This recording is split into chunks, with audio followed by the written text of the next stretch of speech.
안녕하세요. SBS 아카데미 컴퓨터 아트 학원 남상우 강사입니다. 인포그래픽, 인포메이션 플러스 그래픽의 합성 단어죠.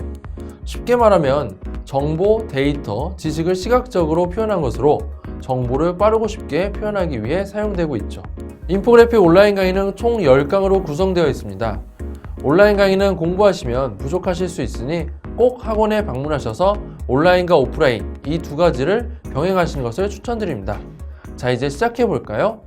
안녕하십니까, 남상우 강사입니다. 이번 시간에는 인포그래픽의 개요에 대해서 한번 알아보도록 하겠습니다. 자, 인포그래픽이라는 것은 인포메이션과 그리고 그래픽과 이제 합성어로 된 단어죠. 그래서 인포그래픽이라고 줄여서 얘기를 하는데요. 앞에 보시면 이제 내용이 써져 있는데, 자, 통계화된 수치나 복잡한 정보를 단순화시키고 그리고 창의적인 접근 방식을 제시하여서 빠르게 정보를 전달하고 재미의 요소를 더해 주목성 있게 표현하는데 그 목적을 두고 있습니다. 그래서 그래프나 차트 등을 활용해서 수치나 어떤 양적인 데이터들을 표현하는데요. 이런 것들은 또 포토샵이라든가 일러스트 이러한 프로그램으로 나타내고 있습니다. 자, 원래는 파워포인트로 이제 PPT 발표를 하기 위해서 그러한 프로그램을 썼었는데요. 일반인들이 보통 파워포인트라는 프로그램을 쓰게 되면 기본적으로 템플릿이 있어서 그거에 맞춰서 그래프 작업을 하게 되는데 그 프로그램에는 뭔가 정해져 있는 게 있어요. 그래서 그것 외에 다른 그래프를 작업하고 싶은데 그러지 못할 때 포토샵이나 일러스트 프로그램을 활용해서 더 퀄리티 있는 그러한 인포그래픽을 만들 수가 있습니다. 지금 현재 인포그래픽은 뉴스나 방송에서도 쉽게 보실 수가 있습니다. 예를 들면 얼마 전에 대통령 대선에서도 지역별로 후보하는 지지자들의 혹은 투표수 이런 것들이 그래프로 간단하게 나타냈었죠. 그래서 인포그래픽이라고 하면은 다량의 정보를 그래프로 나타내서 누구나 보기 쉽게 만드는 것들을 인포그래픽이라고 합니다. 그래서 정보를 단순하고 더 멋지고 효과적으로 정확하고 제3자에게 정확하게 정보를 전달하는 것이 인포그래픽의 목적이라고 보시면 될 것 같습니다. 자, 인포그래픽을 배우기 위해서는요, 일러스트라는 프로그램을 기본적으로 잘 다루시는 분이면 굉장히 수월하게 배우실 수 있고요. 광고 편집 디자인이나 웹 디자인, 그리고 일러스트레이터, PT 디자이너를 목표로 하는 분들이 대상이 되겠습니다. 자, 2D 기초 프로그램인 일러스트와 포토샵을 주로 사용을 하고요. 그 이외에 움직임을 주고 싶다 하면은 모션 인포그래픽에 해당하는 애프터 이펙트라는 프로그램을 사용하게 됩니다. 자, 인포그래픽을 배우셨을 때 활용 분야나 취업은 굉장히 광범위한 분야에 다양하게 활용되고 있습니다. 회사에서 클라이언트와 디자이너의 사이에서 또 제안서나 기획서, 그리고 프레젠테이션 디자인, 개인 포트폴리오, 시각 디자인 전반에 활용이 가능하고 수강 후에 광고 편집 디자인이나 웹 디자이너, 그리고 일러스트레이터 또는 PT 디자이너 분야로 진출이 가능하게 됩니다. 얼마 전에 제가 학원에서 강의를 하고 있었는데요. 저에게 배우신 분이 저에게 도움을 요청한 적이 있었습니다. 그분은 구청에서 일하고 계시는 분이었는데 PT 요원으로 파워포인트라는 프로그램을 활용해서 여러 단체 앞에서 PPT 발표를 하는 요원이었습니다. PPT 발표를 만들기도 하고 발표도 하는 그런 직업을 가진 요원이었습니다. 그래서 그분이 그 하나의 프로그램으로 활용하다 보니까 너무 힘든 점이 있어서 이제 일러스트와 포토샵을 배우러 학원에 수강하러 오신 분이 계셨어요. 그래서 그분은 그 후에 강의를 잘 듣고 지금은 구청에서 PT 요원으로 아주 잘 활약하고 있다고 합니다. 그래서 일반인 또는 디자이너를 희망하는 취업 준비생들 또한 다양한 분야에서 인포그래픽을 활용할 수 있는데요. 인포그래픽의 기본 개념과 초기의 형태부터 현재까지의 디자인 범위를 학습하시면서 필요한 시각 요소에 대해서 알아보고, 그리고 정보 분석법, 아이디어 도출법, 표현, 창의력 이런 것들을 익히셔서 포토샵과 일러스트를 활용하셔서 포스터, 광고, 포트폴리오 등의 결과물로 도출해낼 수 있습니다. 디자이너 취준생이 아니신 분들은 이 수업을 배우시고 충분히 여러분들이 필요한 결과물을 가져갈 수 있도록 교육을 해드리도록 하겠습니다. 자, 우리 이 강의는 10개의 강의로 이루어져 있는데요. 자, 첫 번째 지금 우리가 하고 있는 인포그래픽의 개요, 인포그래픽이랑 그리고 기원, 범위 등등 시각 요소에 대해서 알아보고 있고요. 다음 강의에서는 주제를 정하고 컨셉을 정해서 그 컨셉으로 우리가 1번부터 8번까지 해서 완성을 해보도록 할 겁니다. 9번과 10번 강의에서는 제가 애프터 이펙트를 활용해서 모션 인포그래픽은 어떻게 만드는지 한번 배워보도록 할 겁니다. 레이아웃 구성과 아이콘 작업 그리고 타입, 폰트를 선택하고 가독성, 가시성, 그리고 자간과 행간 등을 꼭 지키셔야 하고요.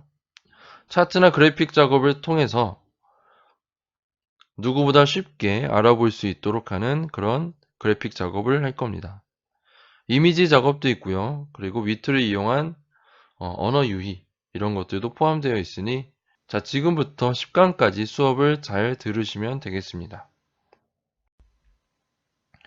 자, 인포그래픽에서 우리가 아이콘 작업을 하는데요. 보통 우리 강의에 있는 디테일 일러스트 수업을 들으신 분이라면은 인포그래픽을 좀 더 수월하게 배우실 수 있을 것 같습니다. 현재 아이콘들은 스마트폰에도 있고 그 다음에 TV 방송에도 많이 보여지고 있고요. 인쇄물에도 많이 보여지고 있습니다. 이러한 아이콘들은 쉽게 말하자면 길거리에서 볼 수 있는 픽토그램과도 비슷한 형태입니다. 그래서 누구나 보기 쉽게 만드는 것이 가장 중점적이라고 할 수 있고요. 이 이미지들은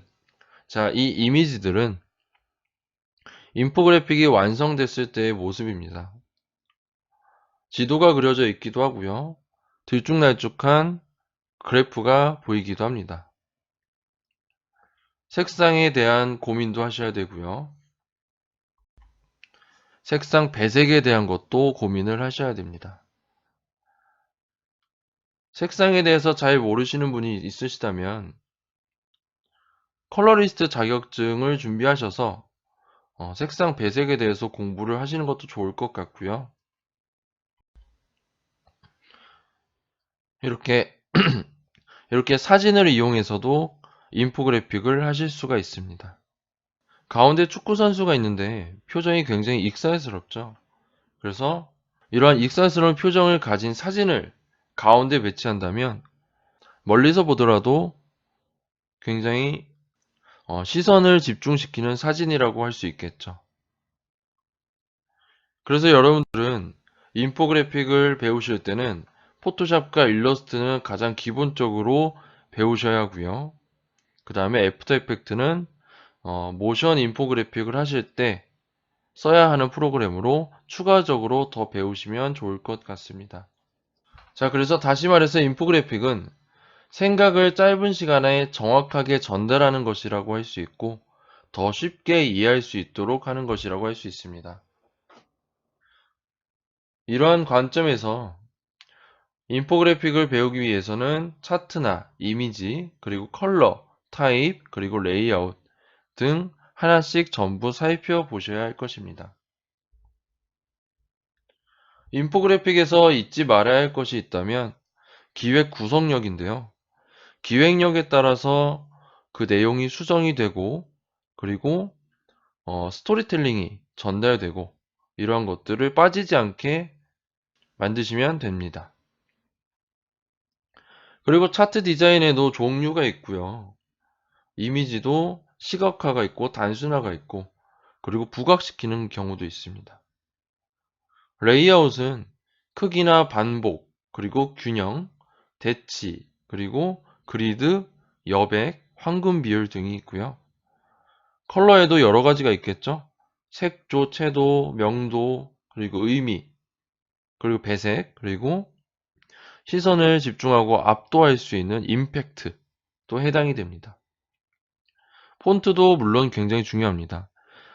타이틀체에 고딕체를 쓸지, 내용에 명조체를 쓸지, 또는 펜시체를 쓸지, 그런 것도 고민을 하셔야 되겠고요. 무엇을 어떻게 만들 것인지, 그리고 무엇으로 비교할 것인지에 대해서도 고민을 하셔야 됩니다. 자, 비교라는 점이 굉장히 중요한 점인데요. 인포그래픽에는 수치값을 보통 많이 적는데 몇 퍼센트 몇 퍼센트 이렇게 적죠. 그래서 그 퍼센테이지에 따라서 A가 B보다 비중이 더 높다 이런 것들을 표현하실 때는 서로 간의 비교를 할 수 있게끔 뭔가 시선을 집중시키는 것이 필요합니다. 그런 것들이 아이콘이 되고 색상이 되고 레이아웃이 되는 것이죠. 그래서 제가 생각하기에는요, 디자인이라는 것은 시각 커뮤니케이션이라고 생각을 하고, 그 커뮤니케이션은 소통이죠. 소통은 서로 간에 중요한 대화라고 할 수 있습니다. 그래서 수많은 정보를 수많은 정보를 찾으셔야 되고요. 그 많은 정보들을 텍스트화하고 그 텍스트를 이미지화하고 이미지를 잘 분석해서 텍스트와 함께 분석을 해서 그래프화 시키는 게 여러분의 목적이라고 보시면 됩니다. 사람들은 길을 지나가다가 글자와 이미지 중 어떤 것을 더 먼저 기억을 해낼까요? 자, 정답은 이미지입니다. 텍스트보다는 이미지가 눈에 더 빨리 들어오기 때문이죠. 이미지는 그냥 보면 되는데 텍스트는 왼쪽에서 오른쪽으로 읽어야 하기 때문이죠. 그래서 텍스트 기억력이 10%, 이미지 기억력이 65%고요. 텍스트와 이미지가 동시에 있게 되면 무려 85에서 90%의 기억력을 갖게 됩니다. 그래서 인포그래픽에서는 이미지가 상당한 부분을 차지하고 있어요.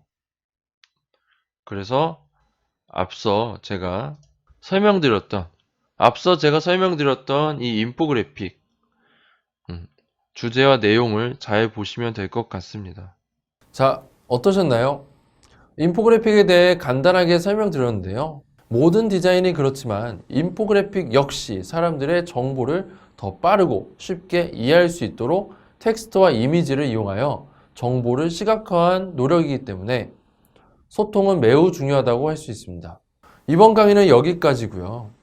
다음 시간에는 인포그래픽을 제작하기 위해서 컨셉을 함께 정해보는 시간을 갖도록 하겠습니다. 수고하셨습니다.